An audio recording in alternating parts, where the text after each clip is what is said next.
د چین په ماکاو ټاپو کې د ټرانسمک په نوم یو شرکت د لومړي ځل لپاره داسې بسونه معرفي کړل چې په برېښنا چلیږي. د دې شرکت مسؤلین وایي نوي بسونه 18 متره اوږدوالی لري او د لږ تر لږه 130 تنو مسافرو د وړلو ظرفیت لري.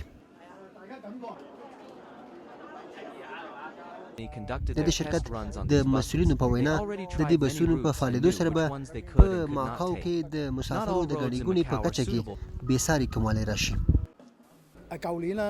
په دومره اوږدوالي جوړ شوي بسونه به د مسافرو ګڼه ګوڼه ډېره کمه کړي. له چاپېریال سره ډېر سازګاره موټر دي، برقي دي. د پخوانیو بسونو په څېر به نه وي چې له سلنسر وتونکي دودونه به یې چاپېریال ککړ کړي. د دې شرکت په وینا په پام کې لري د روانې میاشتې تر پایه خپل ټول ډیزلي بسونه ودروي او د روان کال تر پایه به د دې بسونو شمېر تر 100 ورسوي چې په دې سره به په ماکاو ټاپو کې د دودجنو موټرو چلن لپاره بهانه پیدا نشي.